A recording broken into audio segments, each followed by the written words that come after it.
Jnanam paramam dheyam. Knowledge is supreme.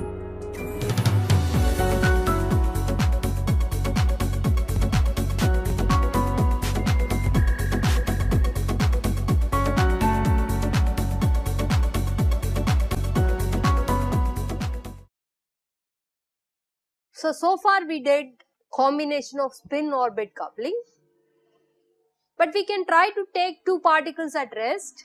That means orbital angular momentum is 0, and we can take two spin half electrons and combine them. We can do that.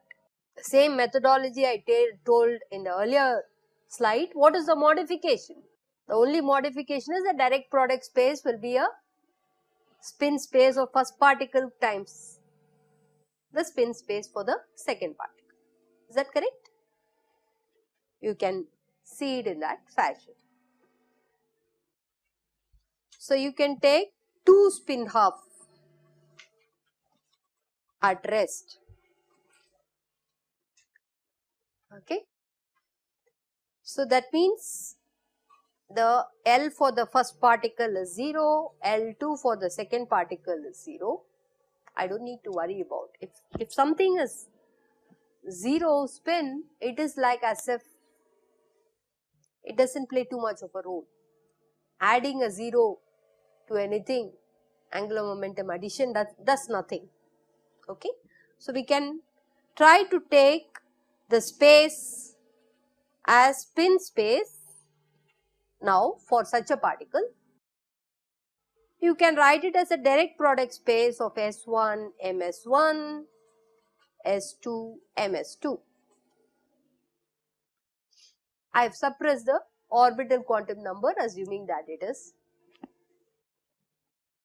at rest. Just for simplification. What is this space called? It's called as an uncoupled. Okay. So this is what we call it as uncoupled basis. You could also write the total spin, right? We can write the total SZ as S1Z plus S2Z.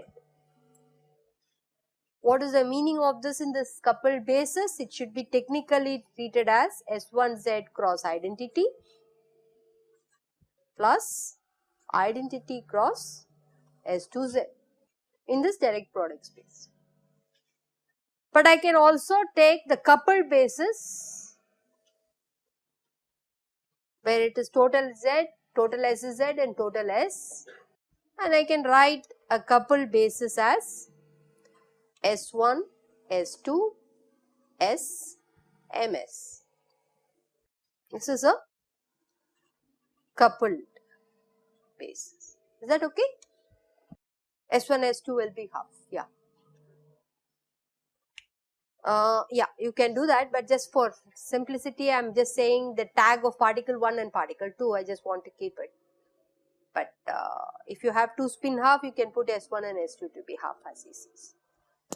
Technically, you can write half there. So these are various scenarios where you can combine two spin half particles at rest. You can combine orbital angular momentum and spin quantum number of a single particle. You can have various other things. I don't really worry about experimentalist tells that this object has angular momentum J1, another object has angular momentum J2. Can you combine and do the physics? Then what will you take? It is J1 plus J2. All kinds of combinations, and you don't really worry about once he gives the angular momentum, you don't question what is the orbital, what is the spin, you take that as an entity which is given to you. So given whatever is the data, you can write, this is what I have tried to motivate you, that you can have two bases. One is uncoupled basis where individual particles, in this case the tag is maintained, individual spin half particle information is maintained in the uncoupled basis, but in the coupled basis you don't know what is the contribution of the individual spin half particles. Okay, you know the total quantum number. So that is why it is called coupled.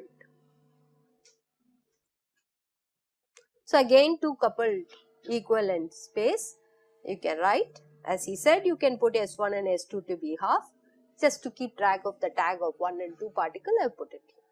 So now I try and take you into a formal that given two particles with angular momentum, I don't question what is the composition of this angular momentum. The experimentalist tells me that this particle has quantum number J1 and the second particle has quantum number J2. How it is composed of orbital and spin, he doesn't give me and I don't worry. The only thing you know is that these two particle angular momentum operators, they have to commute. Okay? When you take two particles, even in the earlier case, S1 operator commutes with S2 operator. They are two different particles. Okay.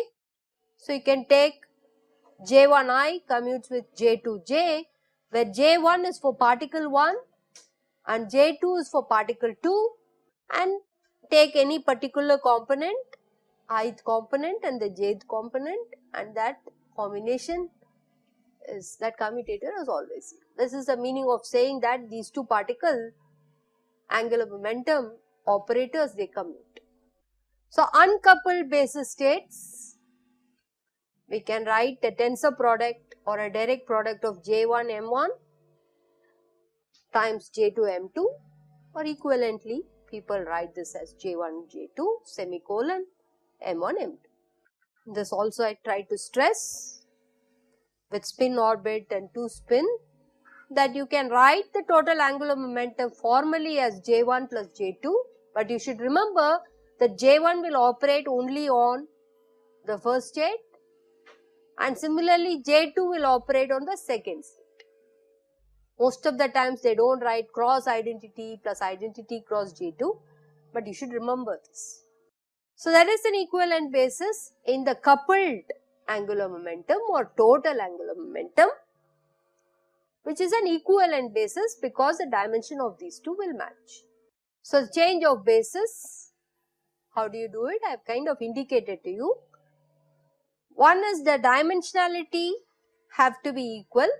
You know that here the dimension is 2J1 plus 1 times 2J2 plus 1, and in this case the J will go from J minimum to J maximum and 2J plus 1 has to be summed up and it should add up to give you this. Is that clear? What is the range of J? I have not really told you, this J, but we will come to it. But there are constraints. The constraint is that the dimensionality of both uncoupled bases and the coupled bases have to be equal. The matrix which relates them, this is what is the famous Clebsch-Gordon matrix. Okay, it's called CG coefficient matrix or Clebsch-Gordon matrix. And interestingly, you can put and insert an identity operator. Is that okay? I think I made a mistake here. Yeah, you can write the identity operator. This should be a kit. This one, right? So just this is a typo. Please correct it. Should be a kit. So you can put an outer product here and sum it up so that this matrix element, this inner product which you have, is a matrix element of this Clebsch-Gordon matrix. So let me just redo it on the sheet for, this is very important, so I don't want you to. So you will have J1, J2, Jm. Okay, so this is what we call it as a coupled basis.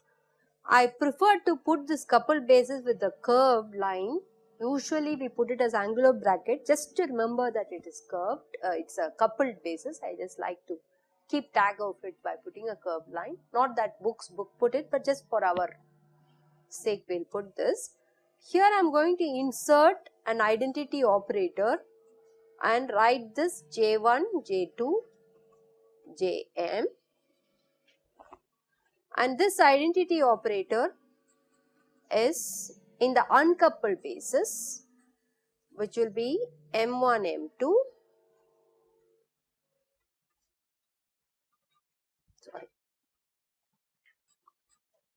M1, M2,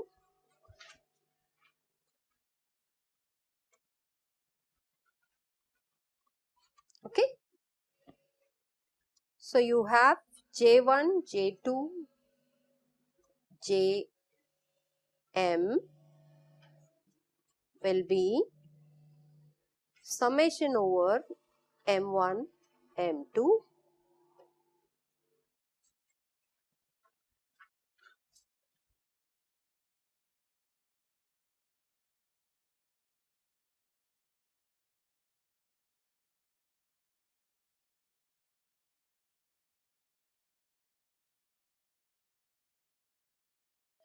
I have just inserted it here, wrote the inner product which is a coefficient, okay, is that alright? And then it is in terms of the state. So this coefficient J1, J2, M1, M2, J1, J2, Jm, this is what is called as the Clebsch-Gordon CG coefficient. We write it for the first time, Clebsch, always miss this, SCH, Gordon. What did we do? It was J1, J2, M1, M2, J1, J2, Jm. Just to remember that it is coupled basis, I put this angular bracket, it is not necessary. This is the CG coefficient. Sometimes some books denote this way.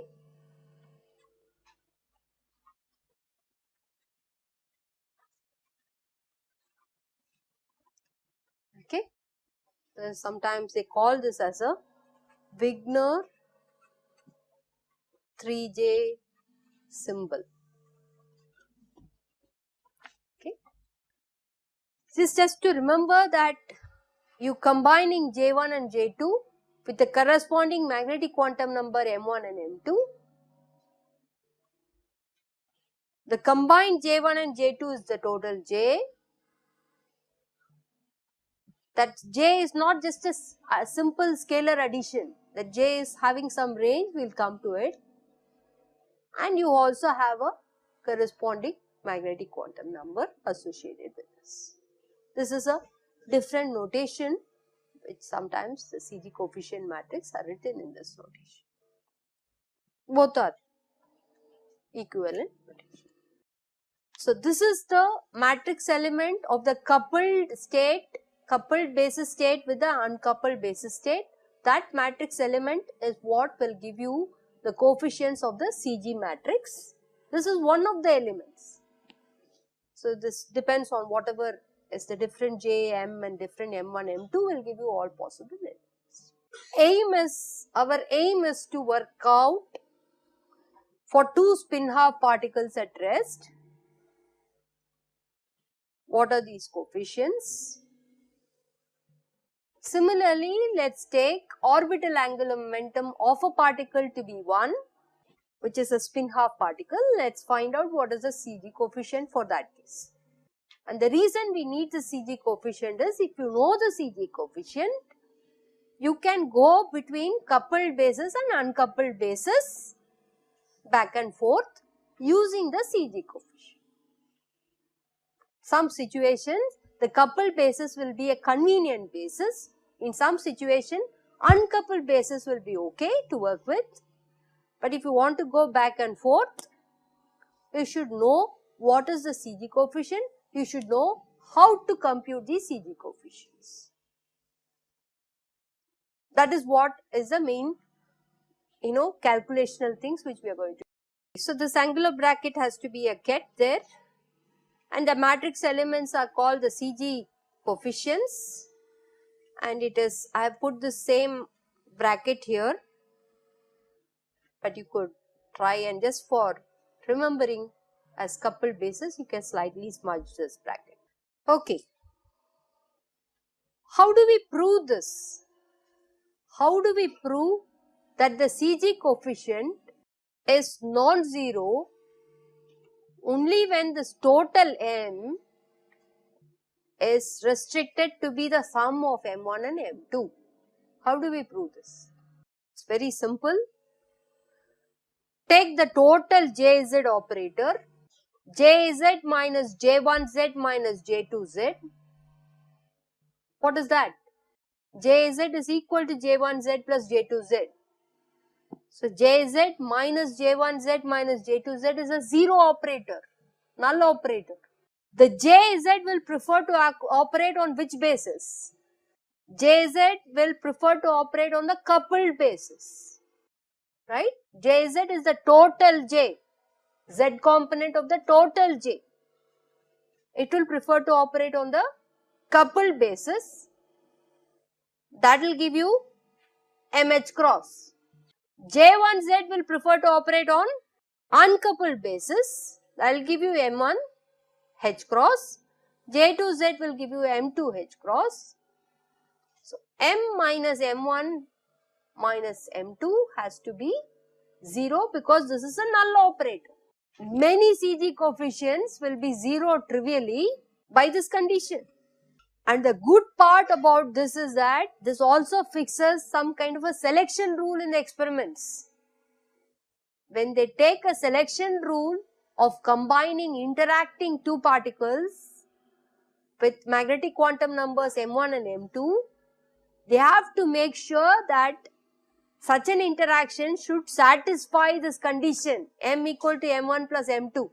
So, many processes in the lab which gives you a selection rule, they are all dictated by the simple operator rule which we see in our angular momentum algebra between the coupled basis operator and the uncoupled basis operator. The difference has to be 0. That forces this condition. So, what have we seen here? We have seen that Jz, which you can write it as J1Z cross identity plus identity cross J2Z.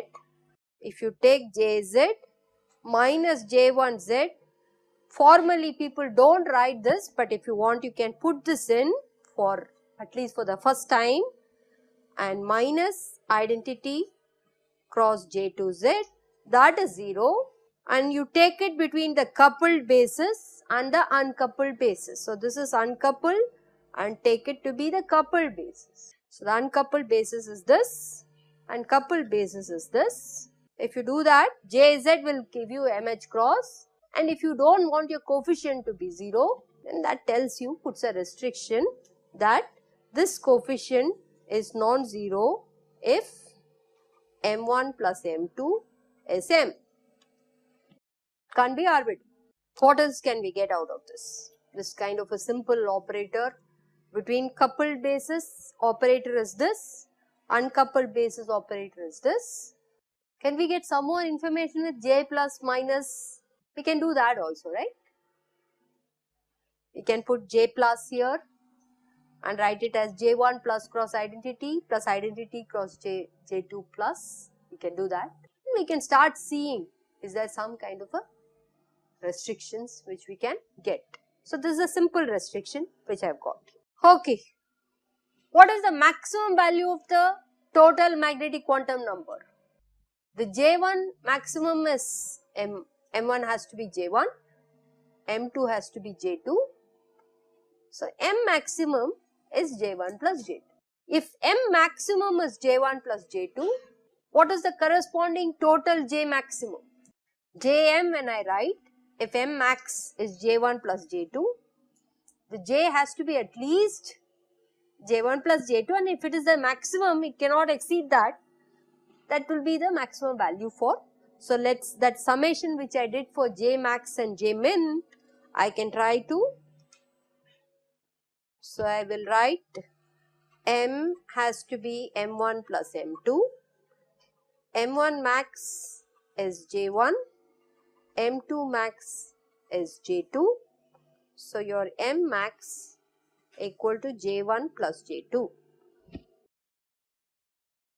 This implies J max has to be J1 plus J2, because this side is the coupled basis, this side is the uncoupled basis, and from here the J and M I can find it out. Can we determine what is J min now? We can use the equation with the dimensionality. We had here the dimension was 2J1 plus 1 into 2J2 plus 1. This side will be 2J plus 1 summation from J min to J max. Okay. Just for simplicity, let's take J2 to be less than J1, less than or equal to J1. Once you know this, you can do the other way around also. And then we can figure out what should be J min. Okay, I'll leave it to you as an exercise. Just check just by doing this series. J max is given to you is J1 plus J2. That is given. Okay. Find out what is J min. What I will do is, let me stop here.